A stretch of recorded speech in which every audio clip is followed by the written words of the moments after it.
अब आ जाते हैं बैलेंस शीट के ऊपर। Balance sheet is quite fair, quite simple. आपके ट्रायल बैलेंस में से आप एसेट्स अलग करेंगे, तमाम लाइबिलिटीज अलग करेंगे और कैपिटल अलग कर लेंगे, ठीक है। ये आपका ट्रायल बैलेंस में निकाली हुई इन्फॉर्मेशन। तो इसको अभी आप ऐसे देखना, पहले तो इसका बेसिक ढांचा समझ लो बैलेंस शीट का। बैलेंस शीट का बेसिक ढांचा, स्ट्रक्चर कुछ ऐसे है। ये बैलेंस शीट है, ये भी कल को चेंज हो जाएगी, ये भी इस तरह टी अकाउंट फॉर्म में दिख रही है, ऐसे नहीं बनेगी, ये भी इनकम स्टेटमेंट की तरह सीधी सीधी एंटर बनेगी। वरना इनकम स्टेटमेंट का भी जो पीएनएल अकाउंट होता है ना, अगर उसकी बात करें ना, वो ऐसे बनना चाहिए था। पीएनएल अकाउंट डेबिट होता तमाम एक्सपेंसेस के लिए, क्रेडिट होता तमाम इनकम्स के लिए, और डेबिट और क्रेडिट का जो फर्क आता है वो हमारा प्रॉफिट होता। क्लियर आ रही है? प्रॉफिट या लॉस होता। अगर एक्सपेंसेस साइड भारी होती, ठीक है ना, तो हमारा लॉस होता, और रेवेन्यू साइड भारी होती तो हमारा प्रॉफिट होता। ये पीएनएल अकाउंट ऐसा बनता है, लेकिन हमने उसको इनकम स्टेटमेंट की शक्ल दे दी। पीएनएल अकाउंट को इनकम स्टेटमेंट की, स्टेटमेंट फॉर्म का मतलब ये होता है सीधा सीधा लिखा हुआ। तो स्टेटमेंट फॉर्म में ये ऐसे कोई लाइनें वाइनें स्ट्रक्चर्स वगैरह नहीं होते। तो आपकी बैलेंस शीट भी जो है वो भी बैलेंस शीट की तरह बना रहे हैं, टी अकाउंट की तरह, जिसमें बैलेंस दिख रहा हो। वरना उसके बाद जब स्टेटमेंट ऑफ फाइनेंशियल पोजीशन बनाएंगे तो वो फिर सीधी सीधी होगी। उसमें सिर्फ ये होगा कि यहाँ पर जितना सब लिखा हुआ है वो तो लिखा रहेगा पूरे पेज का, ठीक है ना। यहाँ जितना हिस्सा लिखा हुआ वो तो लिखा ही रहेगा, इसके अलावा बराबर में जो लिखा हुआ पूरा बॉक्स है ना, वो उसके नीचे आ जाएगा, ठीक है ना। इसी के समझ लो ये फिलहाल जो है ना हमारा यूँ है ना, एक हिस्सा लेफ्ट वाला है, एक हिस्सा राइट वाला है, ठीक है ना। तो लेफ्ट और राइट नहीं होगा उस वाले केस में, जब स्टेटमेंट ऑफ फाइनेंशियल पोजीशन बनाओगे तब वो ये होगा, ऊपर और नीचे होगा, एंड टू एंड पेज पे पूरा एंड टू एंड चलेगा, ठीक है। पूरी स्टेटमेंट ऑफ फाइनेंशियल पोजीशन बनेगी। सो बस ये बैलेंस हमें यूँ दिख रहा है, वो क्या, वो सीधा सीधा होता स्टेटमेंट, तकरीबन बाकी चीज़ सेम ही है। सो बैलेंस शीट के अंदर एसेट्स सारे आप यहाँ लिखते हो। Non current assets, non current assets वो जो कि साल से ऊपर जिनकी लाइफ होती है, ठीक है। Motor vehicle, equipment, land and building, ये एक लॉन्ग टर्म हमारे पास होता है, एक अकाउंटिंग पीरियड से ज़्यादा चलने वाले। और नॉन करेंट एसेट्स के नाम लिखोगे, अमाउंट लिखोगे, नाम लिखोगे, अमाउंट लिखोगे, ठीक है। तो फिर वो टोटल नॉन करेंट एसेट आ जाएंगे, सिंगल डैश डाल दोगे क्योंकि एक टोटल है ना, एक सब टोटल है, फिर उस सब टोटल का भी टोटल बाद में होगा। फिर करंट एसेट्स भी इसी तरीके से हेडिंग डाली, करंट एसेट का नाम लिखा, करंट एसेट मिसाल के तौर पर आपने लिखा डेटर्स, डेटर्स मेरे करंट एसेट है, उसका जो भी अमाउंट ट्रायल बैलेंस में दिख रहा है वो लिख दिया। इसी तरीके से आपने जो ना बैंक में जितना पैसा है तो ट्रायल बैलेंस में जितना उसका बैलेंस आ रहा है वो लिख दिया, ठीक है। तो इस तरह से करके आपने कैश भी लिखोगे, जो भी हमारे जितने भी करंट एसेट्स हमारे पास है वो सारे लिख के फिर उसका भी एक सब टोटल करोगे, लिखोगे टोटल करंट एसेट्स, एक और सब टोटल है। ये दोनों सब टोटल्स को अब ऐड करना है और ये हमारे बन जाएंगे टोटल एसेट्स। इस वाले को और इस वाले को ऐड कर देंगे जब, तो हमारे पास ये टोटल एसेट्स बन जाएंगे, ठीक है। और total assets must be equal to liabilities plus equity. तो लाइबिलिटीज के भी दो हिस्से बनते हैं, नॉन करंट लाइबिलिटीज जो साल से ऊपर चलने वाली है, जैसे मॉर्गेज लोन है या बैंक लोन है कोई, ठीक है। इसके अलावा करंट लाइबिलिटीज जैसे कि हमारा accounts payable, creditors, bank overdraft, ये हमारी सारी करंट लाइबिलिटीज होती हैं, ठीक है। तो नॉन करंट लाइबिलिटीज को टोटल करके टोटल नॉन करंट लाइबिलिटीज लिख के सब टोटल करना है, फिर करंट लाइबिलिटीज का जो भी टोटल है उसको लिख के करंट लाइबिलिटीज का सब टोटल करना है। इसी तरीके से ओनर्स इक्विटी के अंदर कैपिटल माइनस ड्राइंग्स जो भी है, फिर उसका नेट जो बैलेंस आता है उसको नेट टोटल करना है, ठीक है ना। फिर इन तीनों सब टोटल्स को ऐड करके हमारे पास एक और लाइन आइटम टोटल निकल आएगा जो कि इसके बराबर होगा, और वो टोटल कहलाएगा, ये वाला टोटल कहलाएगा टोटल लायबिलिटीज एंड इक्विटी या कैपिटल, ठीक है। ये एक बेसिक स्ट्रक्चर दिखाया आपको और यही चीज आप यहां देखोगे। नॉन करंट एसेट्स की हेडिंग डाली, नॉन करंट एसेट लिखा। अच्छा, नॉन करंट एसेट 3400 पूरा एज इट इज नहीं डाल दिया, उसकी कोई एक्यूमुलेटेड डेप्रिसिएशन के इस साल कितना हम कंज्यूम कर चुके हैं, उसे डेप्रिशिएट कर चुके हैं। जैसे डेप्रिसिएशन एक्सपेंस डाला था ना, डेप्रिसिएशन एक्सपेंस इनकम स्टेटमेंट में एक चीज डली थी, तो डेप्रिशिएट होने का मतलब एक चीज हमारी इस्तेमाल हो गई इतनी वैल्यू की। तो हमने जैसे फोटोकॉपियर की एक डेप्रिसिएशन निकाली थी 600 समथिंग, इसी तरीके से अगर इक्विपमेंट हमारा कोई है, वो इक्विपमेंट हमारी बुक्स के हिसाब से तो 3400 का भी लग रहा है, ऑन कॉस्ट जितने का लिया था 3400 का लिया था, लेकिन पूरा साल गुजर गया, वो $35 तक का इस्तेमाल हो चुका है अभी। तो जितने का इस्तेमाल हो गया उतना उसमें से माइनस कर दो एक्यूमुलेटेड डेप्रिसिएशन के नाम से, जितने का इस्तेमाल हो गया उतना माइनस कर दो, क्या बचा 3365 का नॉन करंट एसेट की वैल्यू बची। सही है, बहस ये कर सकता है कोई कि भाई 3400 का लिया था ना इक्विपमेंट, तो हमने इक्विपमेंट वाले 3400 का लिया था, लेकिन साल गुजर, मतलब एक साल या 2 साल जितने भी गुजर भी तो गए, तो $35 तक का अब तक टोटल हम इसको कंज्यूम कर चुके हैं। जितना कंज्यूम कर चुके हैं माइनस कर दो तो हो जाए $3365 का। सही है, ये हमारे नॉन करंट एसेट्स की नेट बुक वैल्यू। और एक नॉन करंट एसेट नहीं होता, 4-5 भी हो सकता है, बिल्डिंग्स हो सकता है, मशीनरी हो सकता है, मोटर व्हीकल हो सकता है।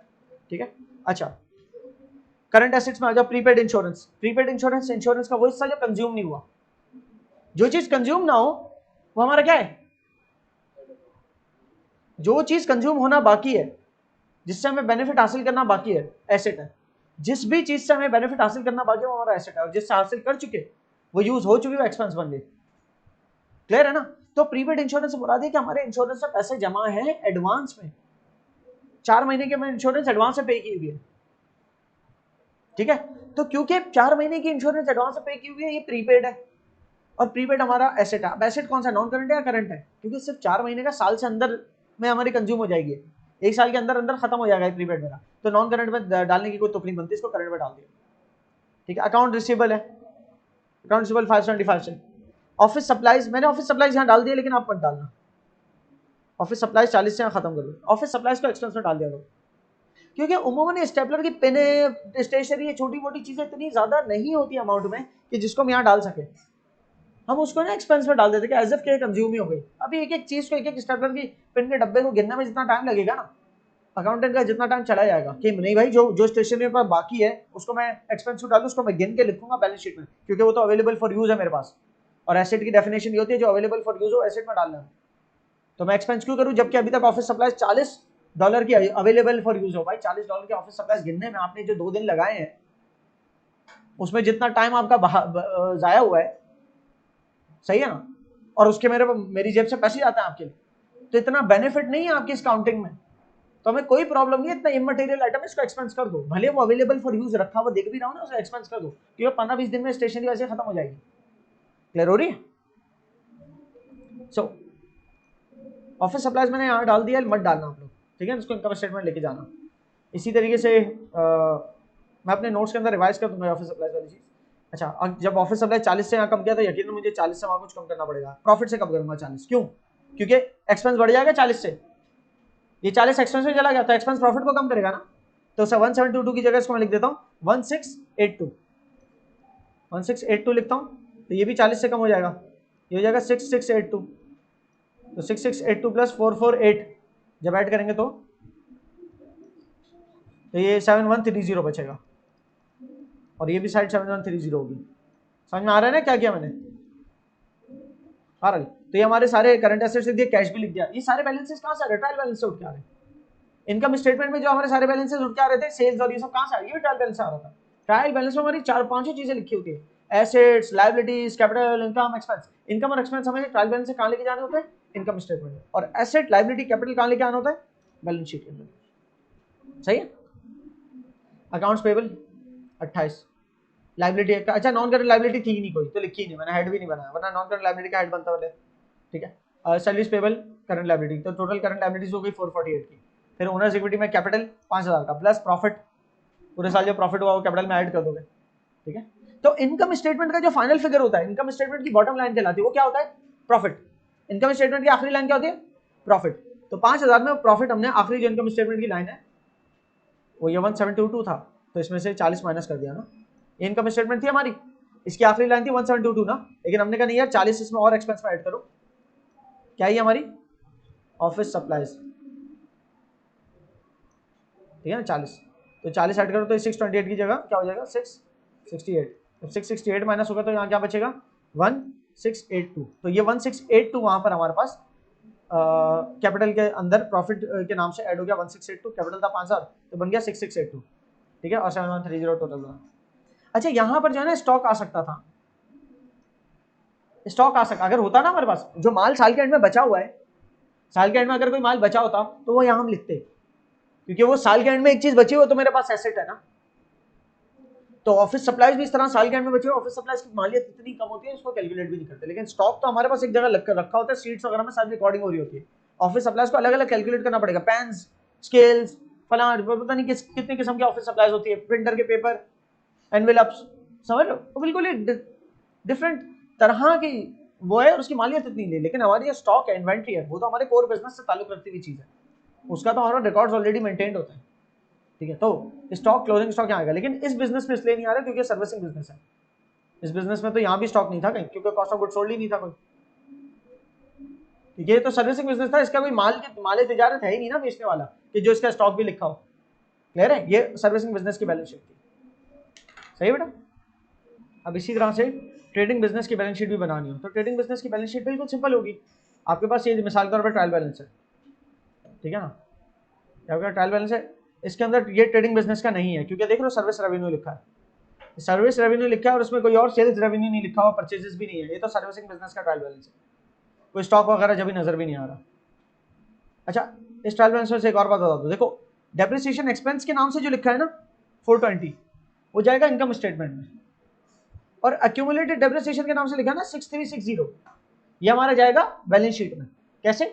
इक्विपमेंट की वैल्यू है 5131, ये देखो 51130 इक्विपमेंट की वैल्यू है,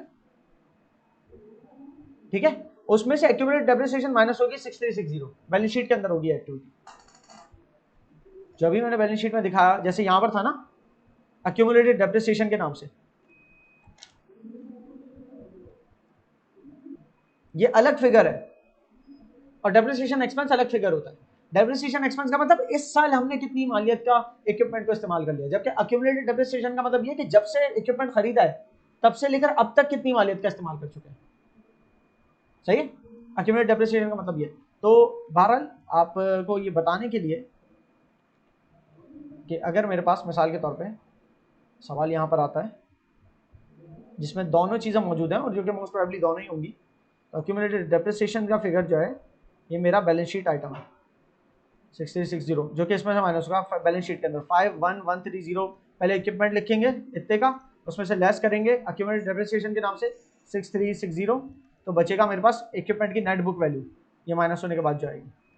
तो इक्विपमेंट मेरे पास बैलेंस शीट में इतनी वैल्यू का नजर आएगा। ये वर्किंग दिखने में लगेगी कैसे, देखने में वर्किंग ऐसे लगेगी, इक्विपमेंट लिखा यहाँ पर उसकी लेस एक्यूमुलेटेड डेप्रिसिएशन की, तो जो उसका वैल्यू नेट बुक वैल्यू बची हुई है, ठीक है। जबकि इनकम स्टेटमेंट में जो फिगर जाना है वो कौन सा वाला है, वो ये वाला है डेप्रिसिएशन एक्सपेंस के नाम से, जो आपको डेबिट पे नजर आएगा, ठीक है। देखो आप खुद सोचो, इक्विपमेंट डेबिट पे है, इक्विपमेंट डेबिट पे, डेबिट वाली चीज में से डेबिट वाली चीज क्यों माइनस होगी? इक्विपमेंट डेबिट आइटम है ना, इसमें से माइनस होगा तो क्रेडिट वाला आइटम होगा। सही है, एक ये भी तरीका है सोचने का।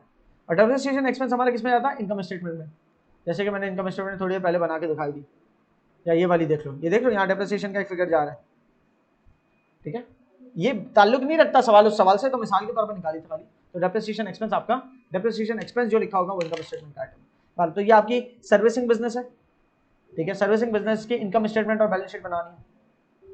इनकम स्टेटमेंट के लिए आप लोगों को जगह यहाँ पर फराम की गई है, Maggie's music shop income statement के लिए स्ट्रक्चर बना हुआ, फिल आपने करना है कि क्या किस वक्त किस पॉइंट पे क्या लिखा होना चाहिए।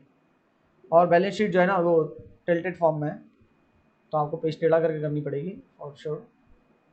मैं यहाँ पर अगर दिखाऊँ तो इसको आई शुड रोटेट इट, ये तो पूरा रोटेट करने में ना प्रॉब्लम होता है, तो मैंने चलो हाफ रोटेट किया, ठीक है। ये बैलेंस शीट है, ये डेबिट साइड है उसकी, जिसमें नॉन करंट एसेट के अंदर एसेट, नॉन करंट एसेट लिखा, उसमें लेट्स सपोज इक्विपमेंट की वैल्यू लिखी, फिर लेस की एक्यूमुलेटेड डेप्रिसिएशन, फिर जो इक्विपमेंट की वैल्यू आई, फिर कुछ और, फिर कुछ और, ठीक है। इस तरह से करके बस लाइनें कम ना पड़ जाए, लाइनें कम वैसे आई सपोज पढ़ेंगी नहीं। इसके बाद आ जाते हैं ट्रेडिंग बिजनेस की एक मिसाल।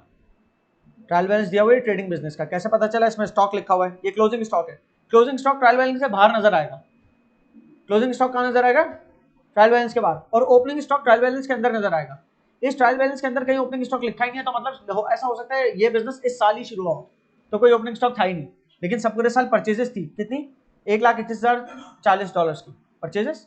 So opening stock 0 plus purchase 1,21,040 less closing stock 14,486, तो कॉस्ट ऑफ गुड्स सोल्ड आ जाता है इस तरह, ठीक है। सेल्स का फिगर कहाँ लिखा है, ये लिखा है 235,812, तो सेल्स लिखी पहले, फिर उसमें से कॉस्ट ऑफ गुड्स सोल्ड की वर्किंग की, ओपनिंग स्टॉक कुछ भी नहीं है, प्लस परचेज लेस, ठीक है ना।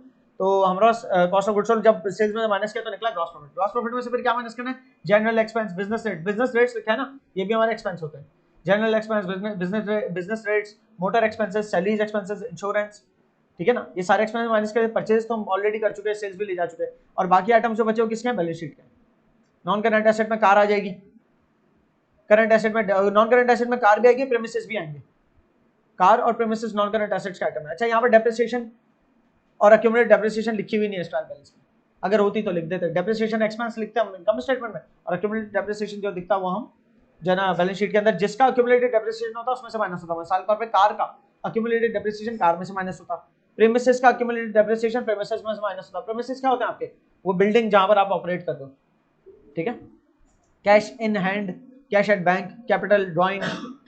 अच्छा, कैपिटल के अंदर से ड्राइंग्स लेस करना और प्रॉफिट ऐड करना, तब जाके आपका नेट कैपिटल निकलेगा। पिछली मिसाल के अंदर सिर्फ मैंने प्रॉफिट दिखाया था, इस वाली मिसाल के अंदर ना ड्राइंग्स नहीं लिखी हुई। अगर ड्राइंग्स होती है ना तो कैपिटल 5000 में से लेस होती है ड्राइंग्स, एक लाइन ड्राइंग की आती है, ऐड होता प्रॉफिट और फिर टोटल ओनर्स इक्विटी आती। तो ड्राइंग्स थी नहीं, लेकिन तुम्हारे वाले सवाल में ड्राइंग्स तो दी हुई है। और प्रॉफिट कहां से निकलेगा? प्रॉफिट जब तुम इनकम स्टेटमेंट बनाओगे तो उसका आखिरी फिगर होगा।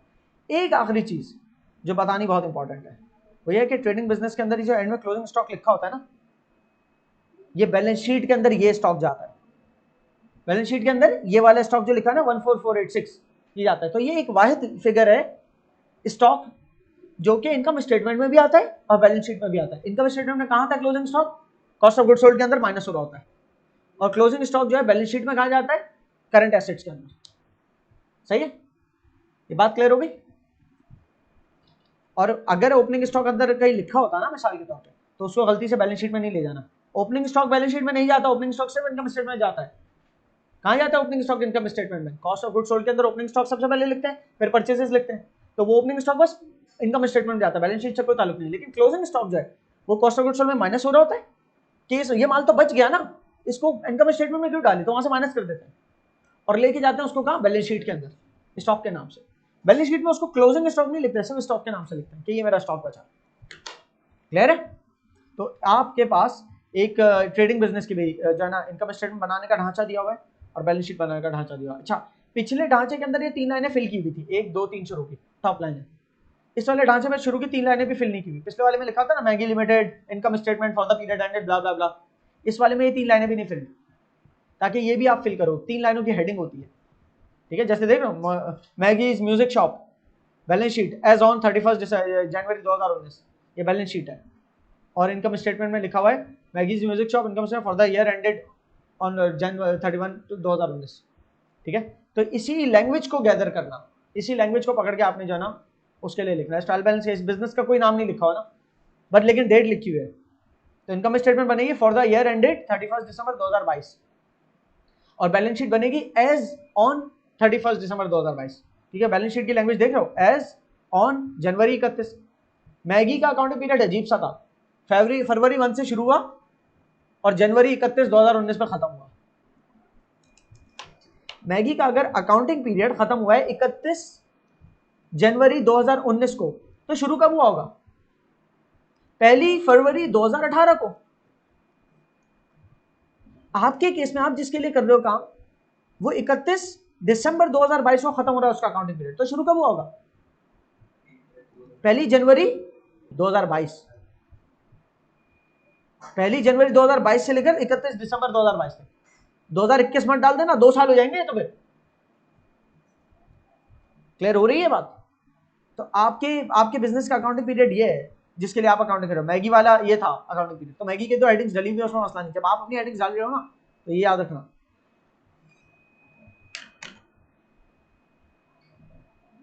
ठीक है। और हाँ, आखिरी बात, बैलेंस शीट के अंदर जो हेडिंग डलती है वो एज ऑन के नाम से डलती है, फॉर द पीरियड एंडेड नहीं, ठीक है। बैलेंस शीट का मतलब ये होता है statement of financial position. Statement financial position से ओनर ये एक्सपेक्ट करता है कि बताओ आज के दिन मेरी फाइनेंशियल पोजीशन क्या है, मेरी हैसियत क्या है बिजनेस की। तो आप कहते हो आज के दिन एज ऑन 31 दिसंबर 2022 आपके एसेट्स इतनी मालियत के हैं, आपकी लायबिलिटीज इतनी खड़ी है और आपका अपना कैपिटल इतना है।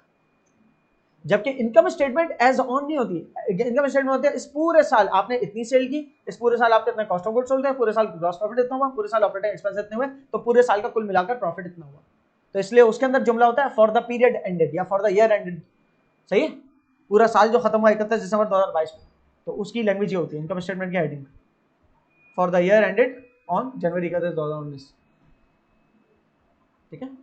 ये 2 सवाल आप लोग करेंगे तो उसके बाद इसका एक एक्सटेंसिव वर्जन, ये ट्रायल बैलेंस बना है बहुत बड़ा खतरनाक सा, जिसमें ऑलमोस्ट हर तरह की चीज मौजूद है, जिसमें क्लोजिंग इन्वेंट्री भी लिखी हुई है, जिसके अंदर आपको ओपनिंग इन्वेंट्री भी कहीं ना कहीं मिल जाएगी, ये लिखी हुई ओपनिंग इन्वेंट्री। तो ये एक बड़े साइज का आप ट्रायल बैलेंस हैंडल करोगे जिसके जरिए आप इनकम स्टेटमेंट बैलेंस शीट बनाओगे, लेकिन इसमें मोस्टली तमाम चीजें जो है ना आपके हैंडल हो रही होंगी। सही। अच्छा, आप लोगों ने वो दो इनकम स्टेटमेंट बैलेंस शीट्स बना ली हैं, एक सर्विस बिजनेस की और एक ट्रेडिंग बिजनेस की, राइट। अब हम एक बहुत बड़े ट्रायल बैलेंस को देखने लगे हैं। Again income statement balance sheet की नज़र से ही, लेकिन ये बड़ा ट्रायल बैलेंस है, ठीक है, और इसके अंदर बहुत तरह की चीज़ें शामिल है। तो खाली मैं अगर दिखाना चाहूँ, इसके लिए नीचे स्पेस क्रिएट किया हुआ है कि जो इसकी इनकम स्टेटमेंट बनेगी, but this time it is going towards 3 columns, 3 columns तक चली जाएगी ये, ठीक है। और बैलेंस शीट जो है वो आपकी ये उसका एक स्ट्रक्चर है। स्टिल हम बैलेंस शीट जो है स्टेटमेंट ऑफ फाइनेंशियल पोजीशन के तौर पे नहीं बना रहे, स्टिल हम टी अकाउंट टाइप बना रहे हैं कि डेबिट साइड की तरफ सारे एसेट्स लिखे हुए हैं, क्रेडिट साइड की तरफ लायबिलिटीज और कैपिटल लिखे हुए हैं। इस फॉर्मेट में बैलेंस शीट के फॉर्मेट बना रहे हैं, बाद में हम उसको स्टेटमेंट फॉर्मेट में लेके आएंगे, स्टेटमेंट ऑफ फाइनेंशियल पोजीशन के खिलाफ। और इनकम स्टेटमेंट तो है ही स्टेटमेंट फॉर्म में, ठीक है, वरना इसको भी मैं P&L के तौर पे बनाता, प्रॉफिट एंड लॉस अकाउंट, वो जो टी अकाउंट के तौर पे बना सकता था इसको। बहरहाल, तो यहाँ पर हमारे पास एक सवाल है, जस्ट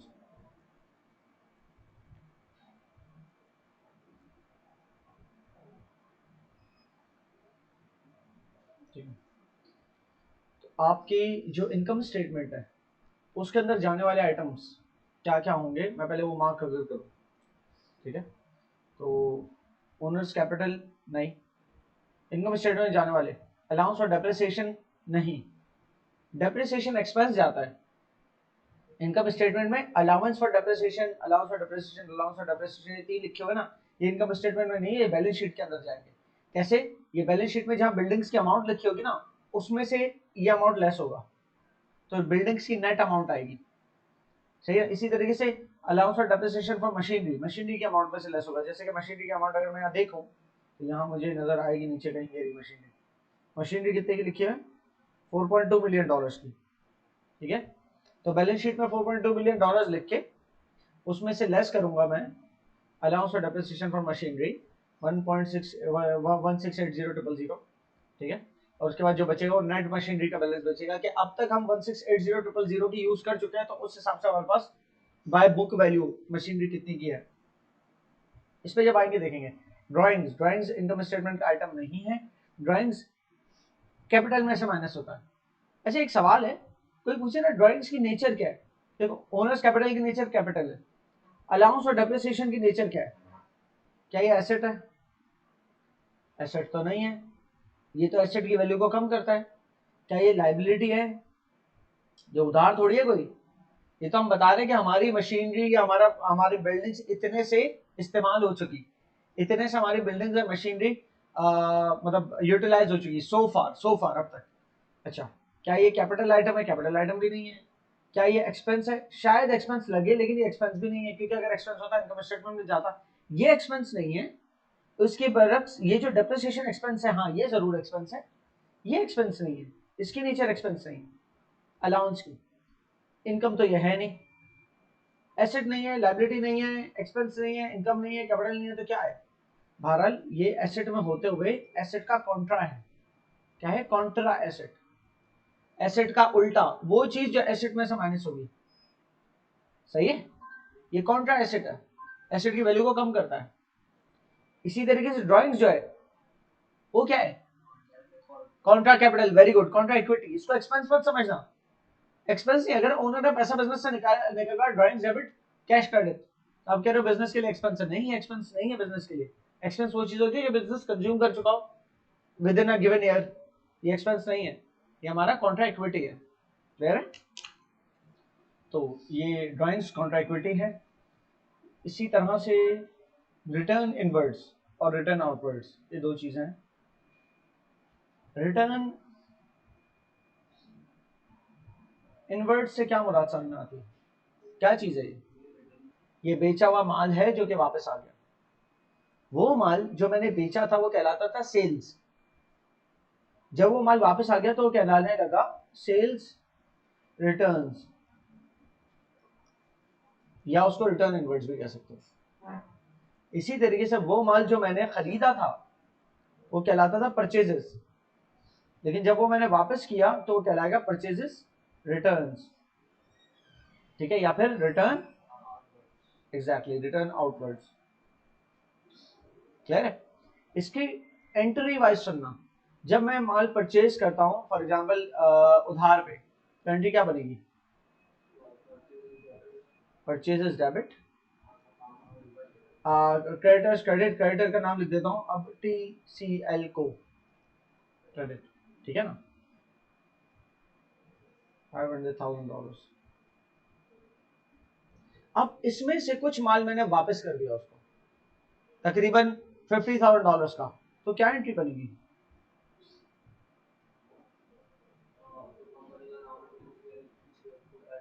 हाँ एग्जैक्टली, उनका पेबल हम कम करेंगे ना, उनकी क्रेडिट लाइबिलिटी जो हमारे पास 5 लाख की खड़ी है 50,000 से कम कर दी, उसके बदले क्रेडिट क्या? रिटर्न आउटवर्ड्स या फिर परचेजेस रिटर्न्स, परचेजेस रिटर्न्स। इसका मतलब ये हो गया परचेजेस हमारा डेबिट आइटम है और परचेजेस रिटर्न क्या है? उसका उल्टा क्रेडिट आइटम है, ठीक है, क्लियर है ना? इसी तरीके से तो इसलिए हम परचेजेस रिटर्न के अकाउंट को कहां ढूंढेंगे? क्रेडिट साइड पे, उसका बैलेंस आना चाहिए क्रेडिट साइड पे। देख लेते हैं कैसा है हमारा परचेज रिटर्न का बैलेंस, कहां है? रिटर्न आउटवर्ड्स का बैलेंस कहां है? क्रेडिट साइड पे, क्रेडिट साइड पे ना, सही है। और रिटर्न इनवर्ड्स का बैलेंस डेबिट साइड पे है, वो क्यों है वो भी देख लेते हैं। सोच सकते हैं आप लोग, अगर यही मिसाल में लेट सपोज TCL कंपनी का अकाउंटेंट हो, पहले आप अकाउंटेंट थे लेट सपोज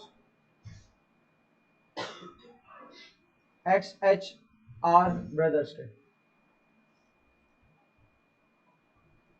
ठीक है ना, अगर आप XHR ब्रदर्स के अकाउंटेंट हो तो आपके सामने माल खरीदा TCL को क्रेडिट 5 लाख से, फिर हमने TCL को का मतलब वो पेबल कम कर दिया 50,000 से और परचेज रिटर्न क्रेडिट कर दिया, ठीक है। अगर आप TCL को के अकाउंटेंट होते हैं तो आप क्या, पहली एंट्री क्या होती है आपकी? डेटर्स, डेटर्स का नाम क्या था? XHR, XHR brothers debit 5 lakh से,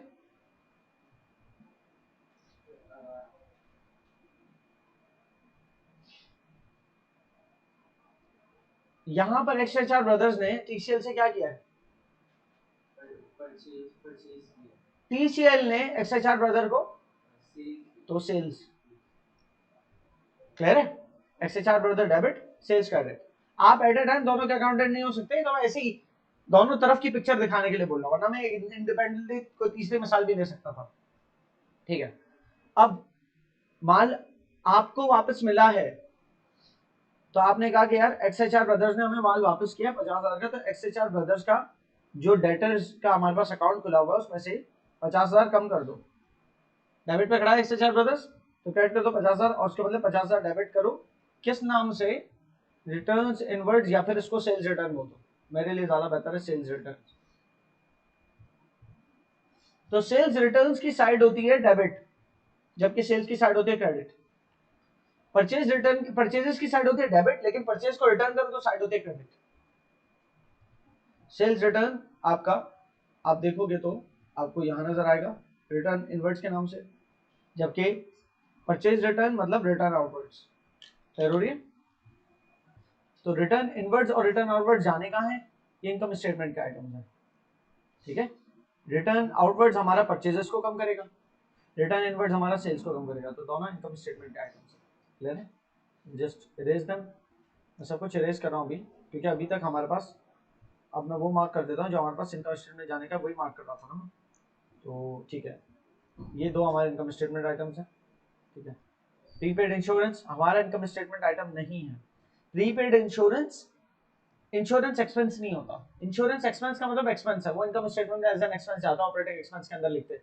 प्रीपेड इंश्योरेंस हमारा करंट एसेट है। ओपनिंग इन्वेंट्री, हाँ ओपनिंग इन्वेंट्री हमारा जाएगा income statement, cost of good sold के अंदर जाता है। कॉस्ट ऑफ गुड सोल्ड के अंदर ओपनिंग इन्वेंट्री लिखते हैं, प्लस करते हैं परचेजेस, लेस क्लोजिंग इन्वेंट्री करते हैं, ठीक है।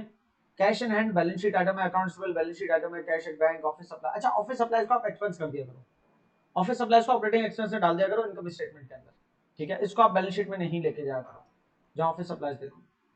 एडमिनिस्ट्रेटिव एडमिनिस्ट्रेशन एक्सपेंसेस, इसी तरीके से डिस्काउंट अलाउड डिस्काउंट अलाउड का मतलब हमने डिस्काउंट दिया। जब हम डिस्काउंट देते हैं it's like an expense on us. हमें एक कस्टमर से पेमेंट रिसीव होनी है, उस पेमेंट को हमने कम कर दिया, चलो आप हमें जो है 5,000 नहीं, आप हमें 4,800 दे दो, 200 का डिस्काउंट, वो 200 का डिस्काउंट हमारा एक्सपेंस है। क्लियर है?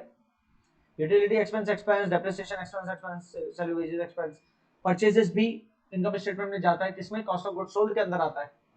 क्लियर है? और परचेजेस और ओपनिंग इन्वेंटरी आपको ट्रेडिंग बिजनेस में नजर आएगी, क्योंकि कॉस्ट ऑफ गुड्स सोल्ड वाला जो सेक्शन है वो ट्रेडिंग बिजनेस के अंदर, जिसमें तिजारत होती है, माल होता है। सर्विसिंग बिजनेस के अंदर ये नहीं नजर आएगा आपको। सेल्स रेवेन्यू इनकम का आइटम है, इनकम स्टेटमेंट का है। कमीशन इनकम, जिस तरह डिस्काउंट अलाउड एक्सपेंस है उस तरह डिस्काउंट रिसीव्ड एक इनकम है, हमें डिस्काउंट मिला तो ये भी इनकम स्टेटमेंट का आइटम है, इनकम के तौर पे जा रहा है। आमदनी है, जिस तरह सेल्स कर रहा हूं मेरी आमदनी है, इसी तरह मैं कमीशन कमा रहा हूं अगर बिजनेस में रहते हुए, कि कोई 2 डील्स में ला ली और उसके ऊपर मुझे कमीशन मिली, बिजनेस को कमीशन मिल गया, तो कमीशन इनकम वो भी इनकम स्टेटमेंट के अंदर जाता है, क्योंकि इनकम स्टेटमेंट में इनकम और एक्सपेंस दोनों जाते हैं ना। तो ये इनकम एक, इस तरह डिस्काउंट रिसीव्ड भी एक इनकम है। डिस्काउंट अलाउड, हमने किसी को डिस्काउंट दिया, वो एक्सपेंस है। डिस्काउंट रिसीव्ड, हमें किसी ने, हमें डिस्काउंट मिला खुद, ये इनकम है। इस तरह इंटरेस्ट इनकम, अगर हमने जो है बिजनेस ने लोन आउट किया हो पैसा और उसके ऊपर बिजनेस के इंटरेस्ट अरेंजमेंट होकर इंटरेस्ट लेगा बिजनेस, अगर तो वो जो भी पैसा आएगा बिजनेस उसको इंटरेस्ट इनकम के तौर पर ट्रीट करेगा। इसी तरह रेंट इनकम भी हो सकता था, इसमें है नहीं कि बिजनेस ने अपना एक्स्ट्रा फैसिलिटी जो भी लेफ्ट, मतलब एक्सेस स्पेस था वो रेंट लेट आउट कर दिया और रेंट कमा रहा है बिजनेस पे, तो वो रेंट इनकम में कहलाता, लेकिन अभी है नहीं यहाँ।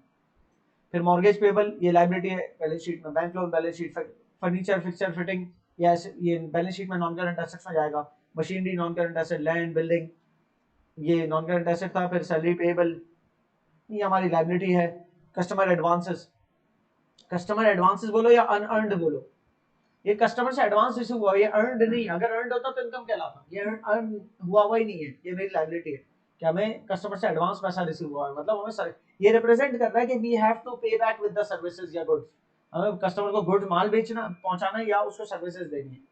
ठीक है, तो ये हमारे लिए एक लायबिलिटी है, तो ये भी बैलेंस शीट में है। बस बाकी सब लायबिलिटीज है।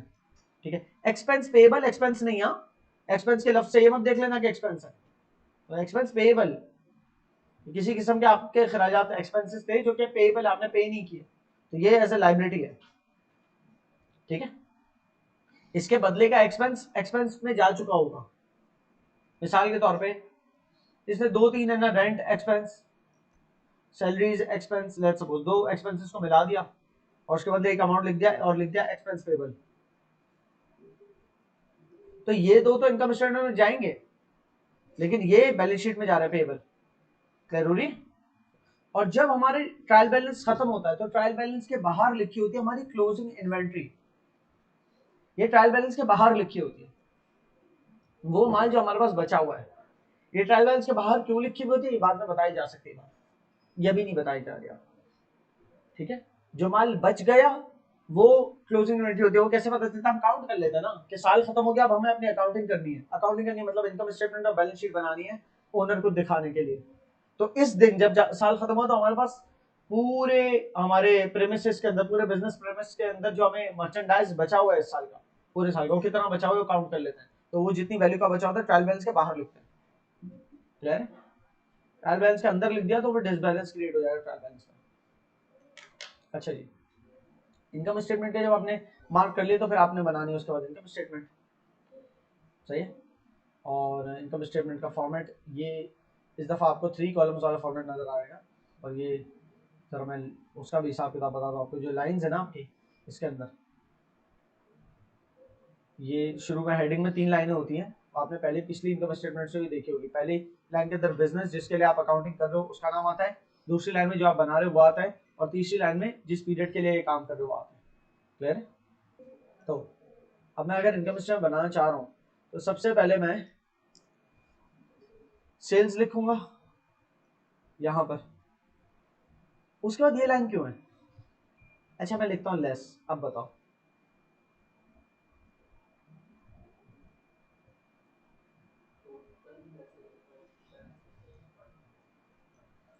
सेल्स रिटर्न, जो माल बेचा पूरे साल उसमें से जो बेचा वो वापस आ गया वो माइनस कर दो, तो आपके पास आएगी नेट सेल्स।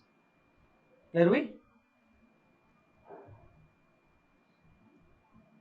सही है।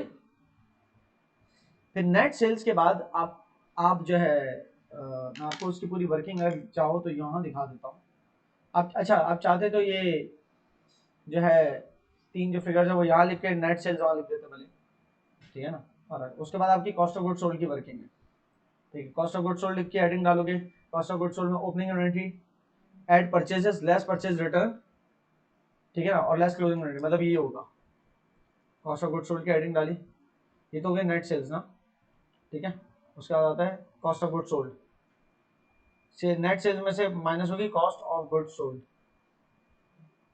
जिसमें आती है पहले ओपनिंग इन्वेंटरी, वो यहाँ लिखी। फिर ओपनिंग इन्वेंटरी में ऐड करते हैं परचेजेस, लेकिन परचेजेस ऐड करने से पहले परचेज को यहाँ लिखो और उसमें से परचेज रिटर्न लेस करो, फिर जो अमाउंट है वो यहाँ ऐड करो, या यहाँ नहीं तो यहाँ लिख दो, चलो वो अमाउंट जो इसका आंसर निकले वो यहाँ लिखो। तो ये ओपनिंग इन्वेंटरी में ऐड हो जाएगा और लेस हो जाएगी क्लोजिंग इन्वेंटरी जो ट्रायल बैलेंस के बाहर लिखी होती है, वो यहाँ पर लेस हो जाएगी, ठीक है।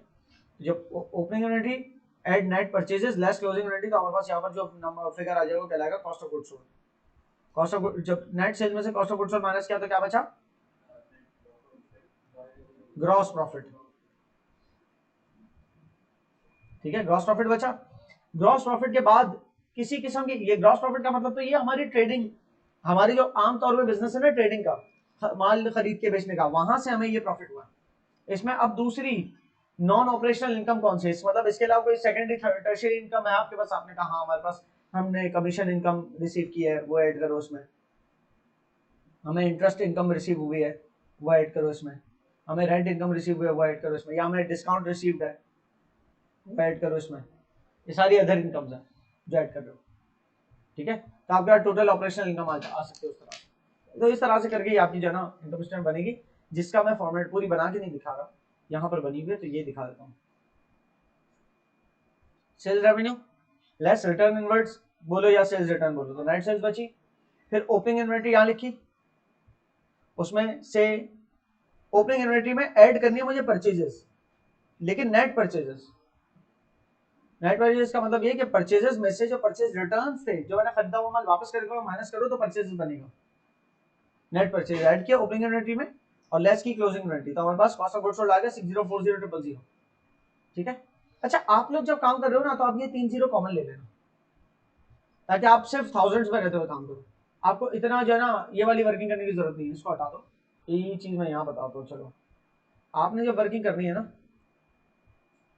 आपने 3 जीरो कॉमन लेने से मुराद ये कि आपकी वर्किंग के अंदर ऊपर से नीचे तक जितने भी फिगर्स आ रहे हैं उन सबको आप 3 डिजिट्स कम लिखोगे उसके आखिर के, ठीक है। आपने 3 जीरो कॉमन ले लिए, तो इससे ये होगा जो 11 मिलियन की सेल्स थी वो आपकी 11,000 की कहलाए,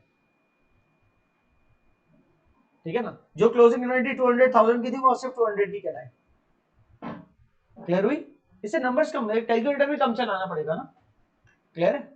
अब आप देखो ना सब में तकरीबन, अगर ट्रायल बैलेंस देखो आप तो तकरीबन सारी चीजों में 3-3 जीरो है, तो वो सारे कॉमन ले लो ना, देखो सबसे 3 जीरो खत्म हो सकते हैं। लेकिन जब कॉमन ले लिए तो फिर एंड टू एंड आपने सारी की सारी अकाउंट 3 जीरो हटा के ही करनी है। किसी को रियल फिगर मालूम करना होगा तो वो 3 जीरो पर वाले लिखे हुए ऐड कर देगा। कोई हो सकता है मिलियंस में वर्किंग करे, लेकिन मिलियंस में वर्किंग करने वाले के लिए पेचीदगी थोड़ी सी बढ़ जाएगी।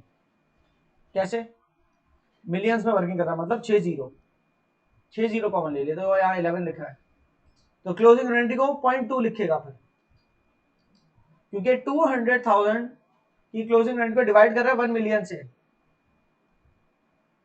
सही ना। तो ये 5 जीरो से कट गए, फिर 2 डिवाइड बाई 10 बनता है 0.2, तो 0.2 फिर। और किसी को आंसर निकालना हो कि यार इसका आंसर एग्जैक्टली क्या है, तो ये जो भी नंबर लिखा उसको मल्टीप्लाई करते हैं 1 मिलियन से, तो उसको रियल फिगर पता चलेगी, अच्छा ये 200,000 है। लेकिन मैं नहीं कहूंगा कि आप मिलियंस में वर्किंग करो, चाहो तो कर सकते हो, लेकिन आप नहीं करना मिलियंस में, आप थाउजेंड्स के अंदर वर्किंग रखो अपनी, ठीक है। 3 जीरो कॉमन ले लो, इससे ज्यादा वो मत करना, ठीक है। देखना 0.28 बनेगा, फिर इसका 0.14 बनेगा, ये अजीब से फिर नंबर आ जाएंगे। ये बेहतर है कि हम इसको 280 गिन लें, इसको 100 गिन लें, इसको 140 गिन लें, ये बेहतर है हमारे लिए। क्लियर, अच्छा जी।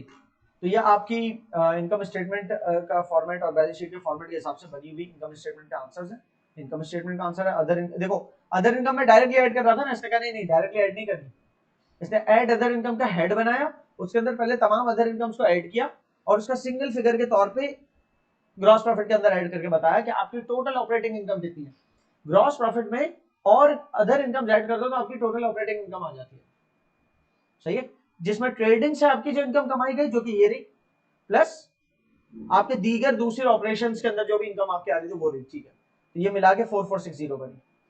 मैंने आपको जो फॉर्मेट दिया उसमें क्या किया, बस ये फिगर्स मिटा दिए और जो नाम लिखे वो सारे मिटा दिए, ताकि आप लोग अपनी अकल चला के नाम ट्रायल बैलेंस से पिक करके लिखना शुरू। आंसर को मत देखना, पेंसिल से सॉल्व करना, ऐसा लग रहा हो ना कि यू आर मिसहैपनिंग थिंग्स, तो रबर से जब पूरा सॉल्व कर लो फिर रबर से कंपेयर करना और फिर रबर से मिटा के उसको दुरुस्त करना। क्लियर है? Total operating income. उसके बाद जो लाइन से मैंने एक्सपेंसेस मार्क किए थे, तो कितने एक्सपेंसेस थे अगर मैं देखूं, एक मिनट, ओ यहाँ पर मार्क नहीं किया था मैंने, वो सवाल यहाँ पेस्ट किया, वहां पर मैंने लाइन से एक्सपेंसेस मार्क किए थे, वो गिन लेते हैं जरा। यहाँ से salaries and wages, depreciation expense, utility expense 3 4 5, office supplies 6, यहाँ पर कितना आ रहा है 1 2 3 4 5 6, ऑफिस सप्लाईज को भी एक्सपेंस बना है, गुड, क्लियर है। तो हमारे पास ये इस तरह से टोटल ऑपरेटिंग एक्सपेंसेस आ गए जो हमने हमारी टोटल ऑपरेटिंग इनकम से माइनस किए, तो हमारा बिजनेस लॉस में आ गया, 6.8 मिलियन डॉलर्स का लॉस है ये। आप लोग क्योंकि 1000 में वर्किंग कर रहे होगे तो आप कहोगे 6800,000 का लॉस है, सही है, आप 6800 लिखोगे। फिर बैलेंस शीट में आते हो आप, अच्छा इस लॉस, अब इनकम स्टेटमेंट और बैलेंस शीट में दो ही चीजें कॉमन है जो दोनों में आती है, इनकम स्टेटमेंट में आती है, बैलेंस शीट में भी आती है। एक है क्लोजिंग इन्वेंट्री, ये आपकी इनकम स्टेटमेंट के अंदर कॉस्ट ऑफ गुड्स सोल्ड से कम हो रही होती है और ये इन्वेंट्री के नाम से आपकी बैलेंस शीट के करंट एसेट्स में लिखी होती है, क्लियर। दूसरी चीज है आपका प्रॉफिट या लॉस, यहां पर लॉस है, ये क्या होगा, इसकी क्या ट्रीटमेंट है, कैपिटल को कम करेगा, ये कैपिटल में ऐड नहीं होगा, प्रॉफिट ऐड होता लॉस कम करेगा कैपिटल को। तो ऑलरेडी कैपिटल कितना था 12,000, उसमें से 6800 का लॉस लेस हुआ और ड्राइंग्स भी लेस हुई, ये ड्राइंग्स बाकी चीजें तो मैं ट्रायल बैलेंस से लेके आ रहा हूँ ना यहाँ। और ये भी एक दफा देख लो, बिल्डिंग्स ये लिखी हुई, उसकी अलाउंस फॉर डेप्रिसिएशन यहाँ लिखा हुआ, तो बिल्डिंग्स की अंदर से उसका अलाउंस फॉर डेप्रिसिएशन माइनस किया तो बिल्डिंग की नेटबुक वैल्यू बची है 3000। इसका मशीनरी की जो हमारे पास कॉस्ट लिखी हुई है उसमें से उसका अलाउंस फॉर डेप्रिसिएशन माइनस किया तो मशीनरी की नेटबुक वैल्यू, तो तीनों हमारे नॉन करंट एसेट्स की नेटबुक वैल्यूज आ गई। और चौथा नॉन करंट एसेट है लैंड, लैंड डेप्रिशिएट नहीं होता बेटा, ये जब डेप्रिसिएशन का टॉपिक्स पढ़ेंगे तो तब देख लेंगे, रिपीट कर लेंगे बात, लैंड डेप्रिशिएट नहीं होता क्योंकि आपका कोई भी करंट कोई भी नॉन करंट एसेट है वो इस्तेमाल करते करते करते यूज होते होते वैल्यू गिराएगा। लैंड कैसे वैल्यू गिराएगा, जमीन तो वही की वही है ना, वो डेप्रिशिएट थोड़ी होती है। अगर हमने एक बिल्डिंग ली, मतलब एक जगह पर है हम और वहां पर हमारा ऑफिस है, तो वो बिल्डिंग पुरानी हो जाती है, रंग पुराना हो जाता है, उसको इस्तेमाल कर रहे हैं, 10-20 साल बाद उसके सारे मसले मसाले आने शुरू हो जाते हैं, तो बेटा देखो ना, बिल्डिंग्स को अलग ट्रीट कर रहे हैं हम लैंड से, लैंड को बाय वैल्यू अलग ट्रीट करना और बिल्डिंग को बाय वैल्यू अलग ट्रीट करना, तो बिल्डिंग डेप्रिशिएट हो सकती है लेकिन जमीन डेप्रिशिएट नहीं होती, ठीक है। तो अकाउंटिंग के अंदर बेटर ऑप्शन ये होता है कि आप लैंड की वैल्यू को अलग ट्रीट करो, बिल्डिंग की वैल्यू को अलग ट्रीट करो। अगर हमने एक ऑफिस एक बिजनेस के लिए स्पेस प्रेमिसेस खरीदे, कोई भी जगह खरीदी, तो वो जगह हमें पड़ी मिसाल के तौर पे 10 करोड़ की, उस 10 करोड़ के अंदर उसकी कंस्ट्रक्शन के एस्टिमेशन लगाए पहले कि जो कंस्ट्रक्टेड बिल्डिंग है ये एस्टिमेटेड कितने की है, तो पता चलता है बाय कैलकुलेशन के 4 करोड़ की बिल्डिंग है ये जो बनी है, तो 4 करोड़ के अलावा 6 करोड़ आपकी लैंड की वैल्यू है, तो आपने लैंड को 6 करोड़ से अलग कर दिया और बिल्डिंग को 4 करोड़ से अलग कर दिया ताकि बिल्डिंग को आप बाद में डेप्रिशिएट कर सको अलग से, 4 करोड़ के फिगर को डेप्रिशिएट करोगे, लैंड डेप्रिशिएट नहीं होता, इसलिए लैंड के साथ कोई अलाउंस और डेप्रिसिएशन भी नहीं है। तो ये आपकी नेट बुक वैल्यू सारी ऐड की तो आपके टोटल नॉन करंट एसेट्स आ गए। नॉन करंट एसेट्स वो एसेट्स होते हैं जो एक साल से ऊपर जिनकी लाइफ होती है। उसके बाद करंट एसेट्स आ गए जिसमें इन्वेंट्री आ गई, अकाउंट रिसीवेबल जो कि आप डेटर्स के नाम से भले लिख लो या अकाउंट रिसीवेबल के नाम से लिख लो, कोई मसला नहीं है। फर्क इससे पिछली क्लास में मैंने आपसे एक फर्क करवाया था, मैंने कहा था वो आर्जी तौर पर हम कर रहे हैं, मैंने कहा था कि जो हमारे ट्रेड से रिलेटेड है, हमारे माल की मर्चेंडाइज की खरीदो फरोख्त से रिलेटेड है, उसको हम डेटर्स और क्रेडिटर्स का नाम देंगे, और हमारे जो नॉन ट्रेडिंग जिनसे हम नॉन करंट एसेट्स खरीद रहे हैं, इक्विपमेंट खरीद लिया या कोई बिल्डिंग खरीद ली और उनको पैसा नहीं दिया, तो उसको हमने कहा था अकाउंट रिसीवेबल और अकाउंट पेबल ट्रीट कर लेना, लेकिन एग्जैक्टली ये इस तरह से क्लियर नहीं है। अकाउंट रिसीवेबल अकाउंट पेबल बोलो या ट्रेड रिसीवेबल ट्रेड पेबल बोलो या डेटर क्रेडिटर बोलो, वो सब ट्रेड वाले भी हो सकता है, सही ना, वो आपने उस वक्त रियलाइज करना है कि जब जब आप अपनी अकाउंटिंग करोगे ना, बुक्स ऑफ प्राइम एंट्री पे काम करोगे, तब आपने हर ट्रांजेक्शन को देख के रियलाइज करना है कि मेरी अगर ट्रांजेक्शन मर्चेंडाइज से रिलेटेड है, ठीक है ना, तो वो मेरा डेटर क्रेडिटर कहाँ जाएगा, और मेरी ट्रांजेक्शन अगर किसी नॉन करंट एसेट से रिलेटेड है तो वो उस टाइप का मेरा डेटर क्रेडिटर कहाँ जाएगा। ये कहाँ और कहाँ जो बोल रहे हैं, ये बात जब आप बुक्स ऑफ प्राइम एंट्री में जाएंगे तब जाके क्लियर होगी। ये बात अभी आपके ध्यान में रहेगी रहेगी कि उधर भी अगर हम परचेजेस कर रहे हैं, मतलब मर्चेंडाइज खरीदे हैं, उसको भी आप अकाउंट पेबल बोल देते हैं, कभी ट्रेड पेबल बोल देते हैं, कभी क्रेडिटर बोल देते हैं। बेटा तीनों चीजें बोल सकते हैं। और बेस्ट तो ये है कि बंदे जिससे खरीदा है उसके बिजनेस का नाम हमारे पास हो तो उसके नाम लिख दे डायरेक्ट। लेकिन ये हमें एग्जैक्ट क्लियर नहीं हो रहा कि अगर ऐसा इंसान जिससे हमने माल खरीदा है, मर्चेंडाइज नहीं खरीदा, वो हमने उससे इक्विपमेंट खरीदा है, मतलब उसको यूज करने के लिए, या फर्नीचर खरीदा, ऑफिस के फर्नीचर खरीदा, बेचने की नियत से नहीं खरीदा, ऐसे पेबल को, जिसे उधार में खरीदा, ऐसे पेबल को मैं क्या बोलूंगा, अकाउंट पेबल बोलूंगा, क्रेडिटर बोलूंगा, या ट्रेड पेबल बोलूंगा। ट्रेड पेबल तो नहीं बोलोगे क्योंकि ट्रेड वाला नहीं है आपका। अकाउंट पेबल बोलूंगा या क्रेडिटर। बेटा अभी जो है ना आप दोनों बोल दो, क्योंकि जब बुक्स ऑफ प्राइम एंट्री में जाएंगे तो बाकायदा अलग किताबें होंगी इसकी, कि माल अगर आप मर्चेंडाइज उधार में खरीदो तो उसको एक अलग बुक में लिखना है, लेकिन जो आप चीज खरीद रहे हो मर्चेंडाइज नहीं है, वो आपका नॉन करंट एसेट है, तो उसको एक अलग बुक में लिखना है। तो वो बुकें ही मुख्तलिफ होंगी तो कंफ्यूजन नहीं होगी कोई, लेकिन वो बुक्स ऑफ प्राइम एंट्री के अंदर पढ़ोगे आप। क्लियर हो रही है? सो आपने जो है इनकम स्टेटमेंट बैलेंस शीट बनानी है इस सवाल की, जिसका ट्रायल बैलेंस यहाँ पर गिवन है, ये रहा। ठीक है, ये ट्रायल बैलेंस की पूरी अगर इनकम स्टेटमेंट बैलेंस शीट बना दी, ट्रायल बैलेंस तो बैलेंस है ना, इसके अंदर ये नहीं कह रहा कि ट्रायल बैलेंस बैलेंस हो जाए, इनकम स्टेटमेंट बैलेंस शीट पर बैलेंस शीट बैलेंस हो जाए। कोई इंसान अगर भूलता है ना बैलेंस शीट बनाते हुए, तो क्या भूलता है पता है? वो इसमें इन्वेंटरी डालना भूल जाता है शायद, क्योंकि वो सिर्फ ट्रायल बैलेंस से काम कर रहा होता है, तो ट्रायल बैलेंस के बाहर लिखी हुई अमाउंट को शायद भूल जाए वो, या तो इन्वेंटरी भूल जाते हैं, या सब कुछ बना लेता है, वो ये भूल जाता है कि वो नेट लॉस मुझे कैपिटल में से माइनस करना था, कैपिटल में से नेट लॉस माइनस करना या तो भूल जाता है, या नेट प्रॉफिट ऐड करना भूल जाता है। सही, आपने ट्रायल बैलेंस की तमाम इंफॉर्मेशन में से इनकम स्टेटमेंट और बैलेंस शीट के अंदर डाटा पुट करना है। सिंपल है, आपको जगह दी हुई है, खाली स्पेस दिया हुआ है जिसके अंदर आपने ये रहते हुए काम करना है। क्लियर है? टोटल्स तो नहीं लिखे हुए ना मैंने, हाँ टोटल्स नहीं लिखे हुए, मैं ज्यादा दरिया दिल होता तो यार टोटल्स भी लिख देता तुम लोगों के लिए।